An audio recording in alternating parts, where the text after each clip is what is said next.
when we're talking about Henry, he's retired and he's been retired, and that guy's just looking to, again, he's a guy who just wants to be famous. You know, he's not actually, he sat out, got fat, and then just relaxed. So now he wants to come back and get a big fight.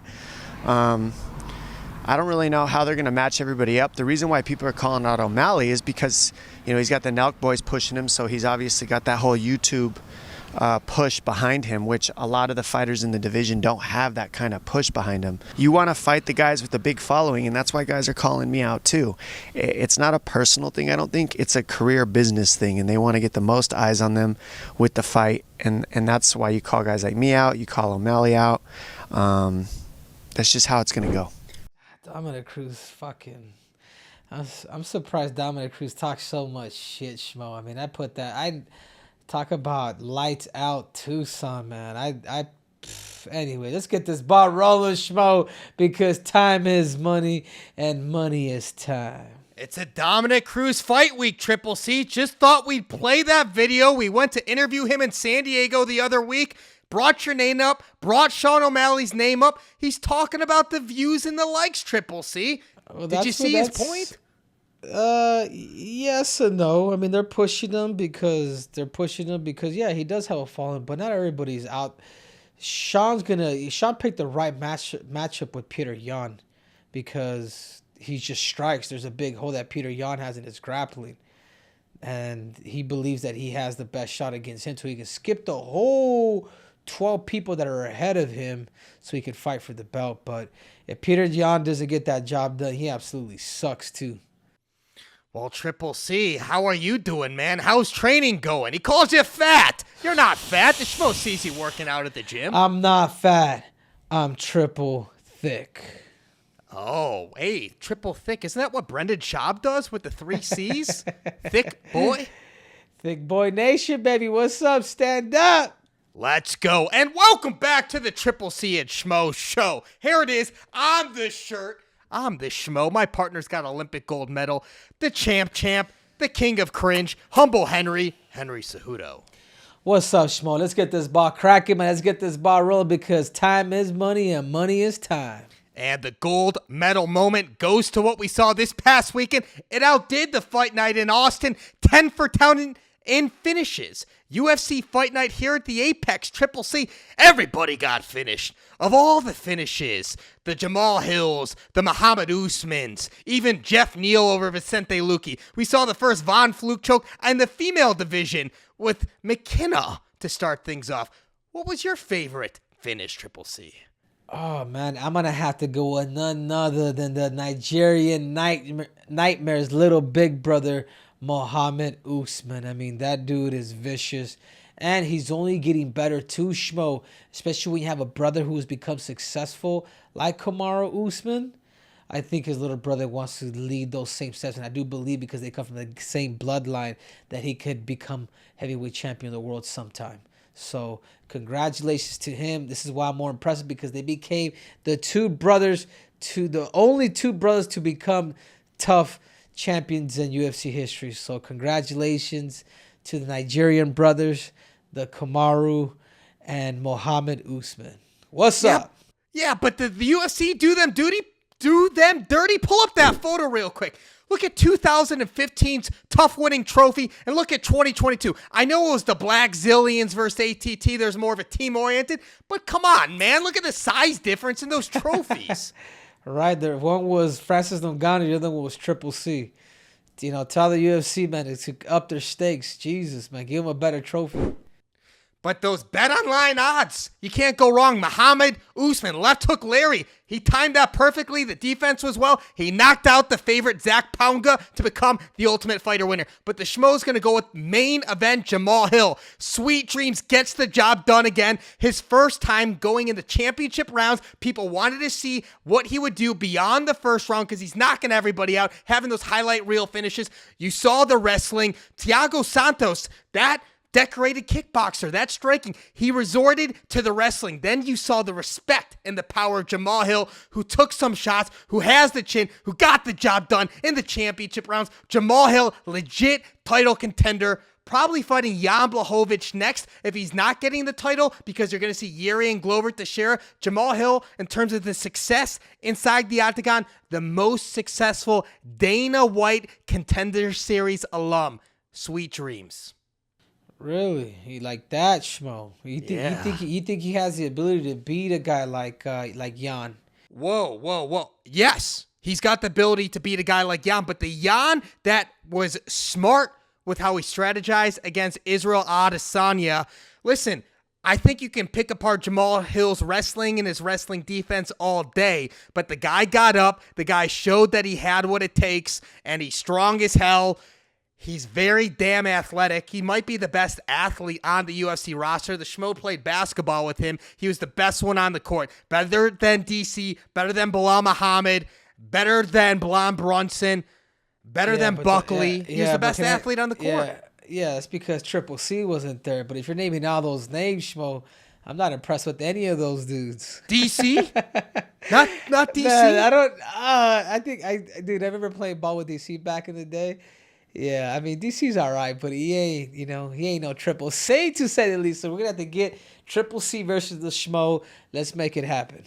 We could do the basketball court. I'm just going to post you up the entire time. Use that height advantage. Tony Kukoc long arms. But not unless they go through them legs, Schmo, Use that speed, Triple C. But Jeff Neal putting away Vicente Luque. Nobody finishes Vicente Luque. Both these guys, they knock out their opponents. They don't win in decisions, but it was crazy to see Vicente Luque with his tough chin go down that way. It was one of those fights where he might not be the same again. Who knows? Yeah, Vicente Luque is a hell of a striker. Very impressed with this striker. So anybody that could do that, it's like a guy like Neal, man. This guy is a potential threat for any of those dudes in the welterweight division. So you guys watch out.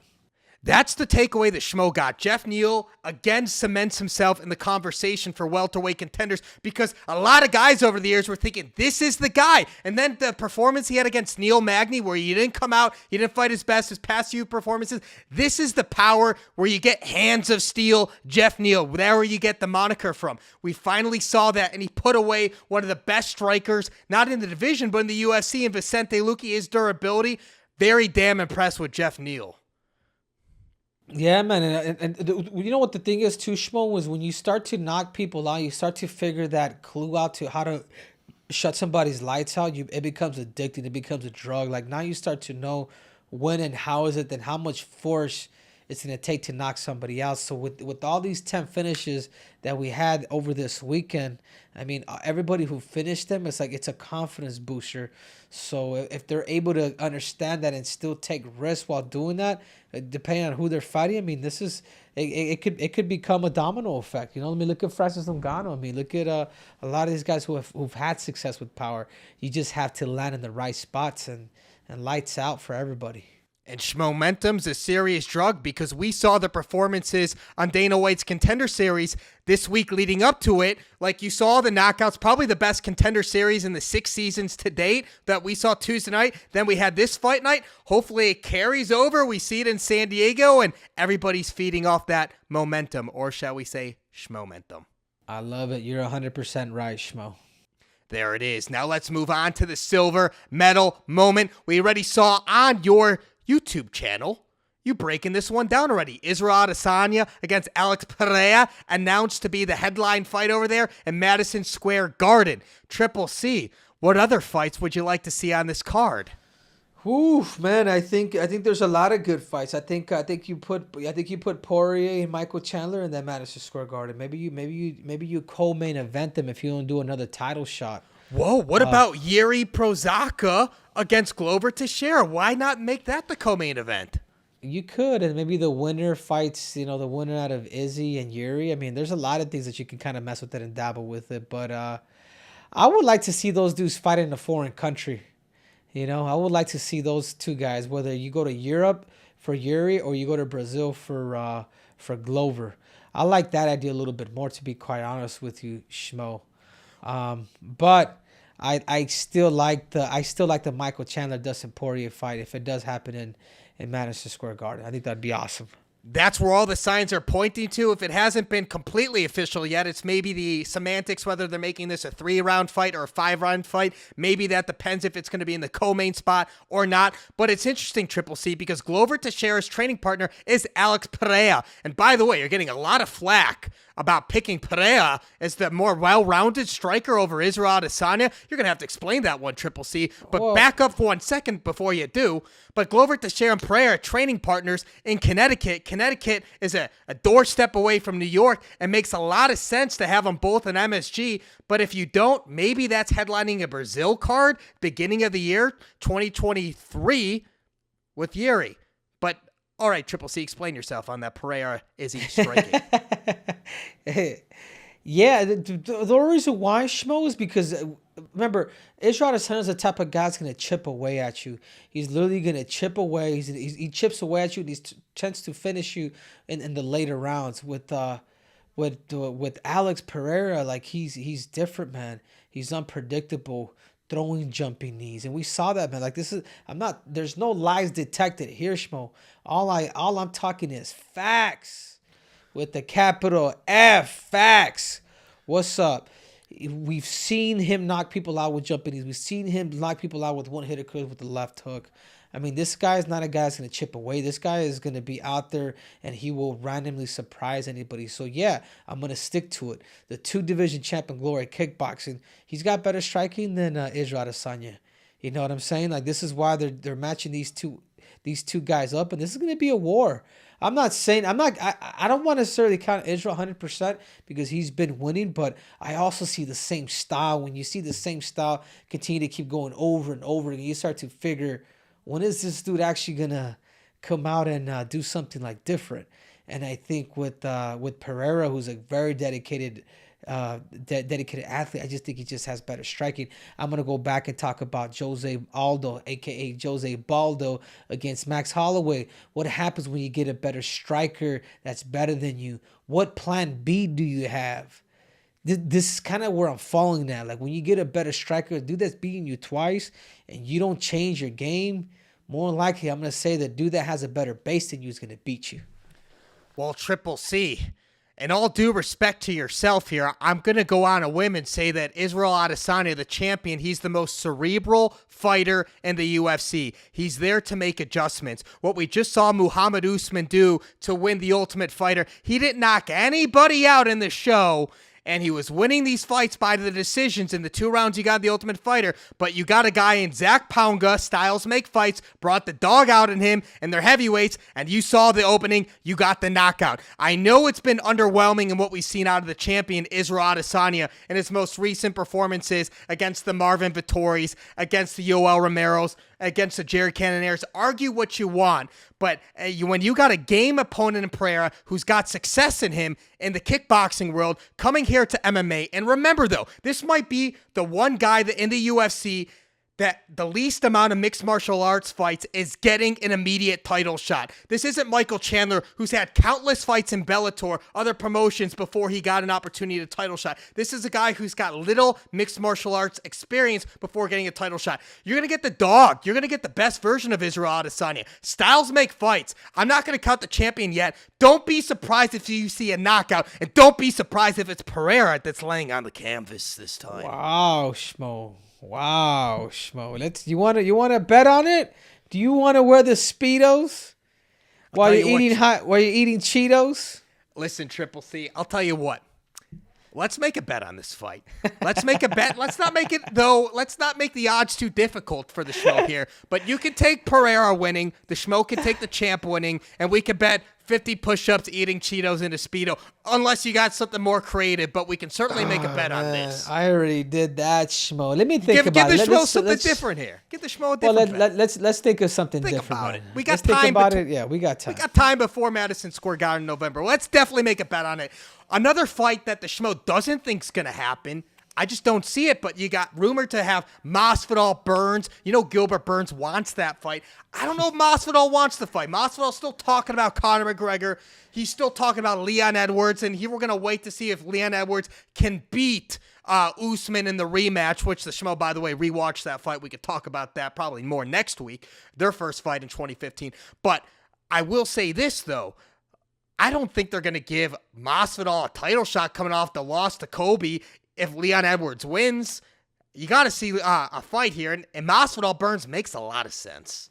No, it does make a lot of sense, but that's just like, man, Masvidal had the luck of his life, dude. With he had I won't say the luck of his life, but yeah, he had the best probabilities of his life, knocking out Ben Askren with that knee, and then knocking out Darren Till with that blitz punch. But man, there's those top 5 that are like just a whole nother level of grit, and Gilbert Burns is one of them. You know what I mean? Gilbert Burns could take people down. He could submit. That's where he's very, very dangerous. If he gets on top of you, he's gonna finish you. So I don't like that matchup for Masvidal because I do see Burns beating him, but I mean that's the logic. But I also understand Masvidal. I mean I would wait too. And you know what? If he does, if for whatever reason, Kamaru Usman does lose to Leon Edwards, I can see that fight with him and George Masvidal happening. I really can. I can see those two guys fighting because if the champ wants to fight, man, the champ has leverage too. So it's not just the UFC. And plus, there's history. Remember the 6-piece or the 3-piece in a soda? Damn right. I mean, these are the damn things that could take place. So I wouldn't necessarily count that fight out because remember, man, if you're able to match make and help the UFC with the storyline, they will help you push it too. Trust me, I know. There it is, Triple C. So if this fight doesn't get announced, Burns and Masvidal prior to August 20th, Salt Lake City pay-per-view card, he's probably waiting for the Leon Edwards win or lose. Well, that's exactly what he's doing. Yeah, that dude, George is a businessman, dude. He's a businessman. He's got great advisors that are advising him to just wait.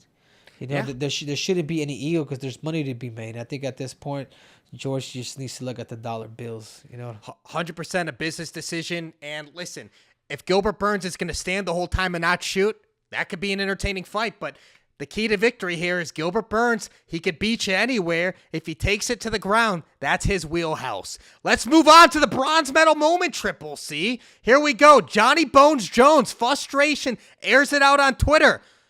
Can we see November, December matchup with Francis Ngannou? That knee surgery healing? It's coming close to 9 months here. Who and when would you like to see Johnny Bones Jones debut against at heavyweight, baby? Let's go.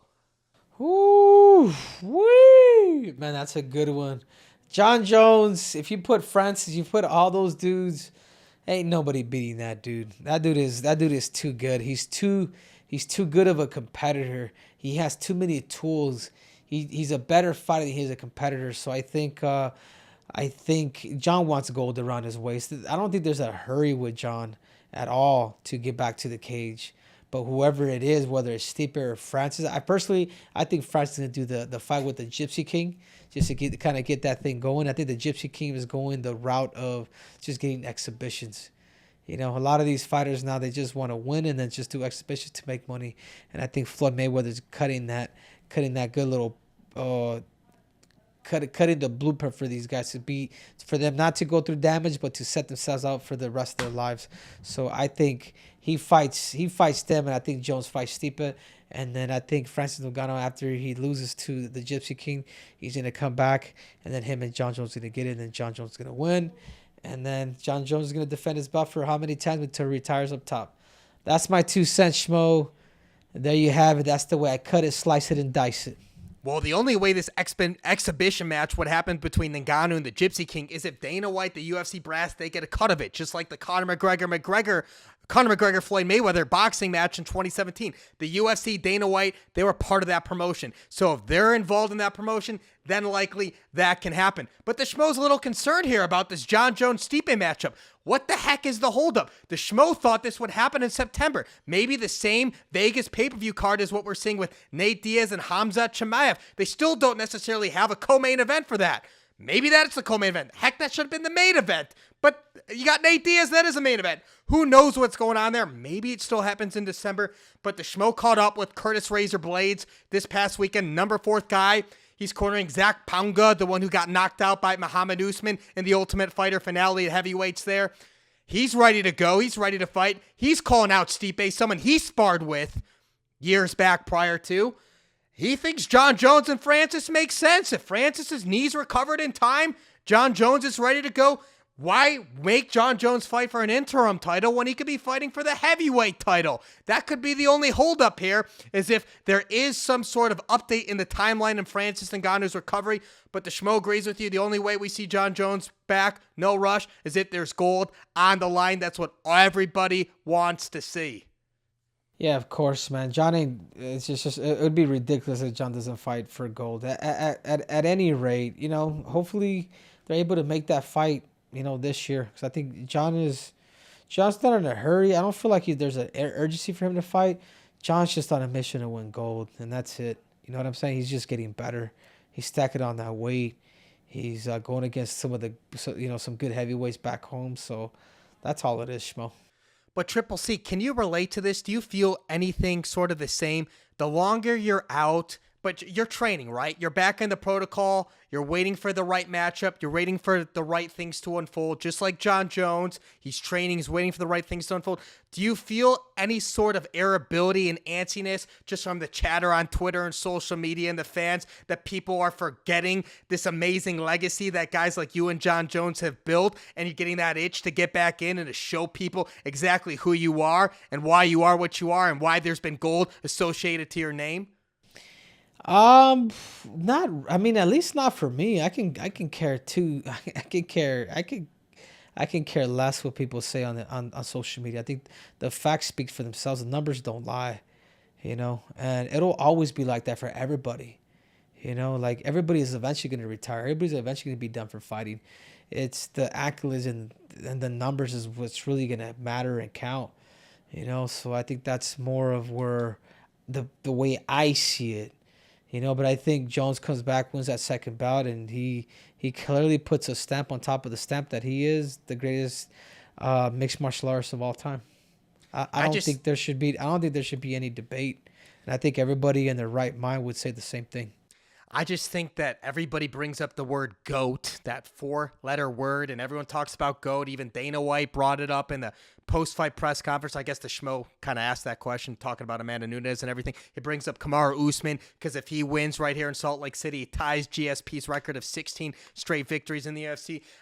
You don't want to forget the accomplishments and everything that a guy like Jon Jones has gone through. I don't know, Triple C, just want to throw that out there because we don't want to forget all the greatness that we've seen in the octagon. It's just time fades people's memory. They always ask, what have you done for me lately? But in the past, what you did, more than good enough to be considered the greatest, right? Yeah, of course. And this is why I won't enter that subject of the greatest mixed martial artist of all time. But when it comes to combat sports, man, I am the king, and I'm satisfied with that. This is why I'm able to give credit to Jon and to Demetrius Johnson and St. Pierre and Anderson Silva, because I'm in a category of my own. You know what I mean? I've set out to become the greatest combat athlete of all time, and I was able to do that, Schmo. So that's where my GOAT comes in. I don't say I'm the GOAT of mixed martial arts, but of combat sports, ask any of them, they'll all say Triple C. Triple C, why aren't you wearing that gold medal around your neck? Come on, show off the gold, Triple C. We got to see that bling bling more often here on the show. Oh, it's right behind us. All right. You see it? Well, it's hanging off the belt. All right, Triple C. I don't have the best vantage point. I'm trying to be humble, Schmo, but all right, thank you. That's why it's Humble Henry. All right, let's conclude things on some previews, some final predictions right here. It's UFC San Diego. It's fight night. We got Bet Online. We got Marlon Chito Vera minus 213 against Dominick Cruz plus money, plus 183. Who you taking, Triple C? What's your prediction here? I just don't know what type of. I just don't know what Chito would literally show up. You know what I'm saying? But I hope they both knock each other out at the same time, dude. You know what I mean? Like double knockout. Double knockout. So I ain't going for. I can care about either one of those dirt bags. But Triple C, one's got minus money, one's got plus money. If you're gonna put your money on the line, total line, who do you like? Plus 183 for Dom the dog, and then the favorite Chito Vera. Minus 213. Then I would make it fun, and I would put it on Dominic, because I just don't know if Chito Vera has the IQ to catch him or to understand the game plan to fight Dominic. So I'd make it fun. I'd probably go Dominic snooze. So what's the one thing that you can take away that you learned from Dominick Cruz that if Chito Vera's watching the Triple C and Schmo show leading up to this fight, he could take away from it? I'm not even going to tell Chito nothing because I'm actually... Well, tell the fans, Triple C, what's your takeaway? Just catch him. Catch him. You got to be smart. And I hope you had a good training camp, because if you're not prepared for a style like that, it's very easy to figure out. But if you don't prepare for a style like that, you'll be hitting the air, dude. And you'll be getting taken down. And that's something that I believe that Dominick Snooze is going to end up trying to do to you. Hot Cheetos. Well, is Dominick Cruz past his prime? Or, if he gets the victory, he might be one win away.